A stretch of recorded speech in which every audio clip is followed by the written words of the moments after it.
अस्सलामुअलैकुम। मैं हूं आपका host Kamil Ehsan and welcome to another episode of Talk Cricket with Saleem Khaliq. जैसा कि हमें पता है पाकिस्तान इंग्लैंड का टूर करने वाली है बहुत जल्दी। हम चलेंगे सलीम खालिक साहब के पास। सलीम खालिक साहब अस्सलामुअलैकुम। वालेकुम सलाम कामिल, कैसे हैं? ठीक है आप? बिल्कुल सही सर। कोरोना वायरस ने पूरी दुनिया को अपने शिकंजे में जकड़ा हुआ है। उसके अंदर अभी सबसे पहले वेस्ट इंडीज इंग्लैंड का टूर कर रही है और उसके बाद पाकिस्तान का एक बड़ा हिस्टोरिक टूर होने वाला है इंग्लैंड का। क्या एक्सपेक्टेशंस हैं आपकी इस टूर से? देखिए, अभी कामिल बहुत सारी चीजें पता चलेगी जब सीरीज होगी वेस्ट इंडीज की और इंग्लैंड की। उस सीरीज के बाद पता लगेगा कि प्लेयर्स किस तरह रिस्पॉन्ड कर रहे हैं, क्योंकि काफी कुछ चेंज हो गया है। आपको पता है अब बॉल को चमकाने के हवाले से भी चेंजेस आई हैं। उसके अलावा खुशी भी उस तरह से नहीं मना सकेंगे प्लेयर्स, और क्राउड नहीं होगा ग्राउंड में। तो ये सब चीजों का जो है ना, ये चेंजेस हैं, इनका इफेक्ट देखना होगा प्लेयर्स पे और वो किस तरह रिस्पॉन्ड करते हैं। तो अच्छी चीज ये है कि पहले वेस्ट इंडीज की और इंग्लैंड की सीरीज हो रही है। इससे बहुत सारा आइडिया हो जाएगा प्लेयर्स को और उनको पता चल जाएगा कि क्या करना है जिसकी वजह से परफॉर्मेंस सामने आए अच्छी। और मेरा ख्याल है कि हमारी टीम अच्छी है और अमूमन इंग्लैंड में अच्छा परफॉर्म करती है।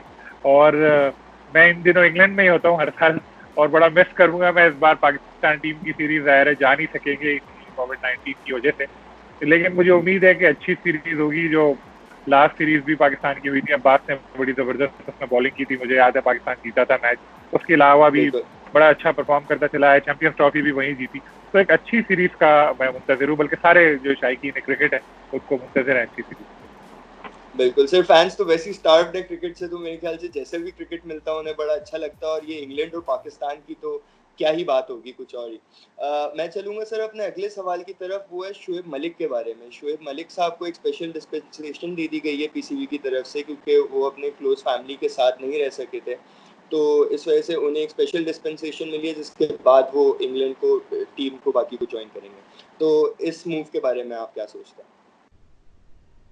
जी, पहले तो मैं वो बताऊं जो क्रिकेट का आपने कहा, वाकई अभी तो हम लोग क्रिकेट को इतने तरसे हुए कि युगांडा क्रिकेट लीग भी हो तो हम लोग सब उसको भी बैठ के देखें।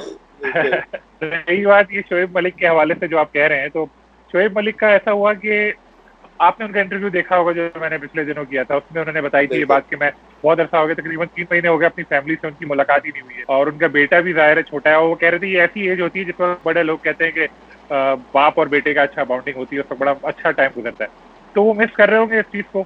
और टेस्ट वो वैसे ही नहीं खेलते। उन्होंने ये भी सोचा होगा कि यार क्या इतने अरसे लंबे अरसे जाके वहाँ पे बैठ रहा हूँ, क्योंकि होपफुली T20 मेरे ख्याल है शायद बाद में ही हो, अभी शेड्यूल सामने नहीं आया है। तो इस वजह से शायद शोएब मलिक जो है उन्होंने रिक्वेस्ट की होगी बोर्ड से, और बोर्ड ने मान के उस चीज़ को जो है उनको इजाज़त दे दी कि वो ताखीर से टीम को ज्वाइन करें। लेकिन यहाँ एक बात समझ में नहीं आ रही कि एक तरफ बोर्ड कह रहा था बायो सिक्योर माहौल होगा, एक बायो बबल बनी होगी जिसमें जो एक दफ़ा आ गया वो आ गया, उसके बाद उसको सीरीज के अख्ताम तक निकलने की इजाज़त नहीं होगी, ना कोई मिलने आ सकेगा ना कोई जा सकेगा। इसीलिए 29 प्लेयर्स लेके जा रहे हैं और T20 और टेस्ट का स्क्वाड इसीलिए एक साथ लेके जा रहे हैं। साथ से कुछ अपने आपस में भी मैचेस खेलने थे, ये भी एक वजह थी। लेकिन एक ये भी कह रहे थे कि आना जाना नहीं होगा, तो ऐसे में पीसीबी ने उनको इजाज़त दे दी। ये भी एक सोचने की बात है। बिल्कुल सर। एक और सवाल जो मैंने आपसे करना था, अभी हालिया एक खबर चली थी कि चेयरमैन एहसान मानी जो है उनको आईसीसी इंटरनेशनल क्रिकेट काउंसिल की प्रेसिडेंसी के लिए कंसिडर किया जा रहा था। उसका क्या स्टेटस है? कामिल, आप बहुत अच्छा काम कर रहे हैं। आप जो है वेबसाइट को पूरा क्यों नहीं संभाल लेते? अगर मैं आपको ही कहूँ तो आप खुश होके कल को सारी जगह बोलने लग जाएं कि जी ये तो मुझे ऑफर आ गई है, ऐसी आ गई है। तो उस ऑफर की वर्थ क्या है? मैं क्या हूँ? मैं कैसे कह सकता हूँ आपको? मैं तो खुद वेबसाइट पे काम कर रहा हूँ। तो होता यह है कि हुआ बिल्कुल इस केस में ऐसा ही हुआ होगा कि एशियन क्रिकेट काउंसिल की मीटिंग हुई होगी, वहां पर जाके किसी ने ऐसे ही कह दिया होगा अरे मारी साहब बड़ा जबरदस्त काम करते हैं आप क्यों नहीं संभाल लेते आईसीसी को?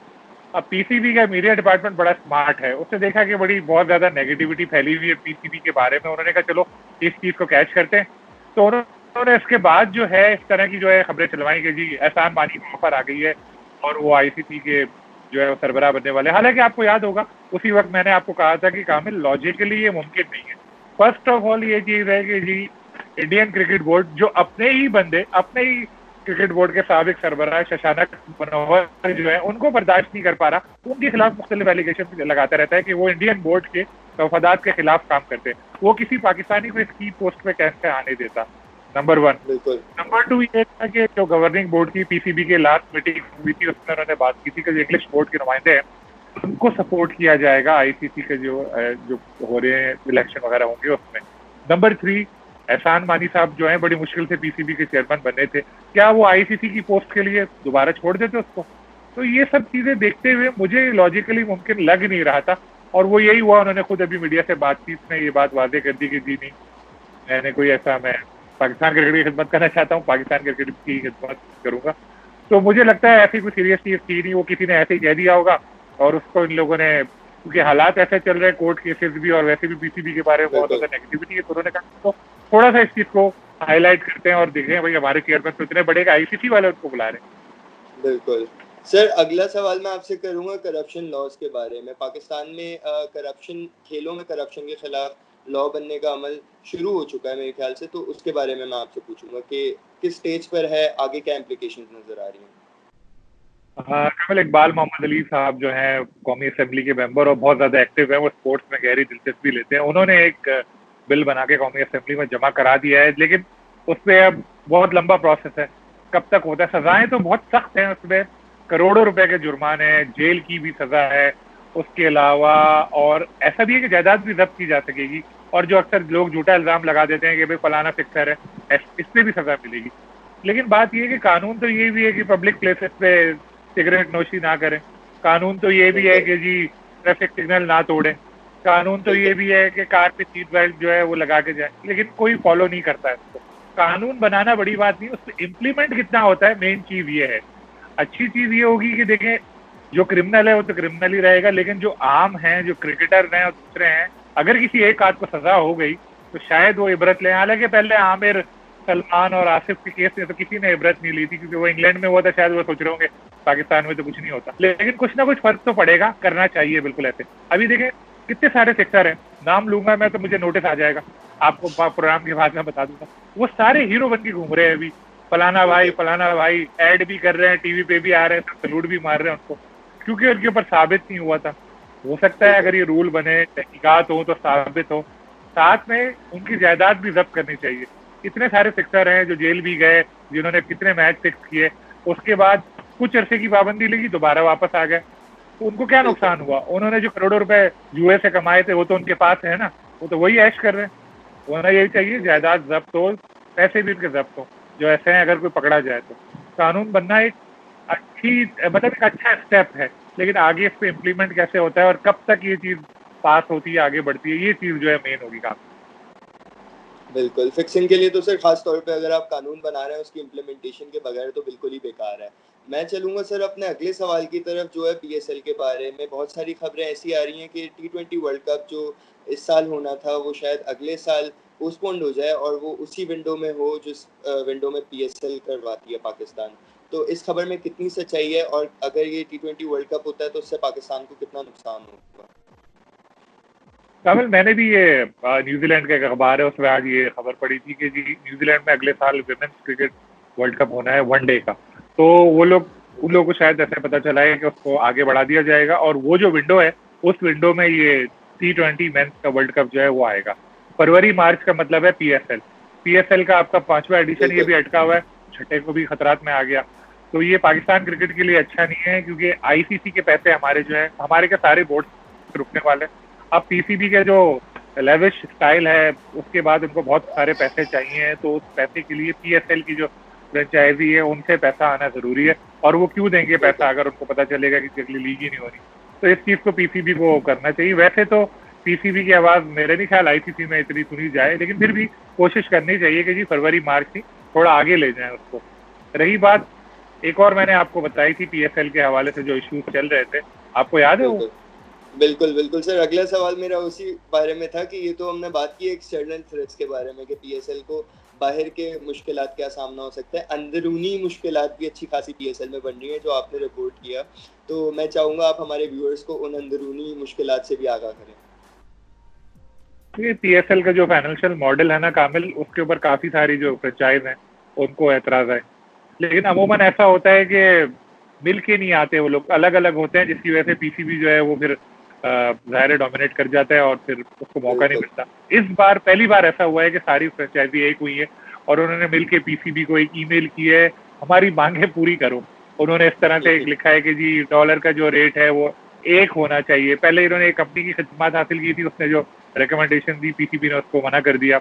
इसके अलावा उन्होंने राइट्स के हवाले से बात की है कि अभी पीएसएल की एक टीम है, उसके पास 10 साल के हुकूक है। 10 साल बाद जो है वो आप जो है उसके बाद दोबारा से जो है वो रीबिडिंग होगी। पहला उसके पास ही हक होगा, लेकिन कोई दूसरा भी ले सकता है। 10 साल तक आप एक चीज के ऊपर मेहनत करें, एक ब्रांड बनाएं, उसके बाद वो कोई दूसरा ले जाए तो ये तो गलत चीज होगी ना। तो वो यही कहते हैं 30 साल 50 साल इस तरह का जो है राइट्स उसको मिलने चाहिए। डॉलर का मैंने बताया एक बैंक गारंटी का सिलसिला है। हर साल इवेंट से 6 महीने पहले पीसीबी जो है बैंक गारंटी मांगता है, ताकि अगर कोई डिफॉल्ट करे, फीस ना दे, तो उसकी बैंक गारंटी कैश करा ली जाए। माजी में हुआ है, कराई भी है। अब ये लोग कह रहे हैं कि जी बैंक गारंटी नहीं लेनी चाहिए, क्योंकि अब ट्रस्ट लेवल जो है हम लोग का इतना हो जाना चाहिए जो कि नहीं लेने चाहिए। लास्ट ईयर वैसे पीसीबी ने ली नहीं थी। तो काफी सारे इश्यूज हैं ऐसे को लेके, मसले चल रहे हैं। और ये खबर आने के बाद पीसीबी ने थोड़ा सा जो है अपना स्टाइल चेंज किया और फ्रेंचाइजी को बोला है कि जी हम लोग एक मीटिंग बुला रहे हैं जिसमें ये सॉल्व करेंगे। सर लास्ट ईयर भी पीसीबी अभी तो मीटिंग बुला लेगा ये, लेकिन लास्ट ईयर भी मेरे ख्याल से यही मसाइल थे, इन्हीं प्रॉब्लम्स के ऊपर पीएसएल की फ्रेंचाइजीज ने बात की थी, लेकिन उसके ऊपर भी यही कहा गया था कि ये फौरी तौर पे इनको एड्रेस किया जाएगा प्रॉब्लम्स को, लेकिन मेरे ख्याल से वही प्रॉब्लम्स अभी तक चल रही हैं, राइट? बहुत अच्छा सवाल कामिल आपका, आपकी भी माशाल्लाह बड़ी गहरी नजर है। बिल्कुल सही कह रहे हैं आप। लास्ट ईयर नहीं, हर साल यही होता है कि जब इवेंट आने वाला होता है तो फ्रेंचाइजी भी जागती है, वो पीसीबी से कहती है जी हमारे मसले हल करो। लेकिन पीसीबी जो है वो फिर उनको क्या कहते हैं, लॉलीपॉप दे देता है कि नहीं जी अभी इवेंट खत्म हो जाएगा तो फिर हम बात करेंगे। इवेंट खत्म होता है, सब सो जाते हैं, फिर दोबारा इवेंट से पहले जागते हैं। इस बार ऐसा हुआ है कि पहले जाग गए। इसकी एक वजह ये भी है कि इवेंट जो है अभी अधूरा है, 4 मैचेस बाकी हैं, और जो मुझे नहीं लगता कि हो सके। पीसीबी के पास एक बड़ा अच्छा सॉलिड रीजन है कि जी अभी तो इवेंट चल रहा है, अब कैसे अकाउंट फाइनल करें, क्योंकि पहली जो इनको सेंट्रल रेवेन्यू पूल में से शेयर जो था वो मिलना था मई में, जो अब लेट हो रहा है। लेकिन उसके साथ अगस्त में पीसीबी फिर उनसे बैंक गारंटी मांगने लगेगा। तो ये चीज भी उनके ध्यान में है फ्रेंचाइजी के। तो ये सब इश्यूज चल रहे हैं जिसको पीसीबी को सॉल्व करना पड़ेगा। हर साल जो है एक आर्जी तौर पे आप लोग क्या कहते हैं कुछ इकदाम करके इवेंट करा देते हैं, लेकिन बज़ाहिर तो लग रहा है कि ये बहुत अच्छा है। ये आप ऐसे समझिए कि कोई खातून है, बड़ा मेकअप हुआ हुआ, उन्होंने बड़ी प्यारी लग रही है, मेकअप उनका उतरेगा तो पता चलेगा वो कैसी। बिल्कुल। चलिए sir, thank you so much for joining us. तो ये था हमारा show Talk Cricket with Saleem Khaliq. Hope you enjoyed it. Till next time, अल्लाह हाफिज।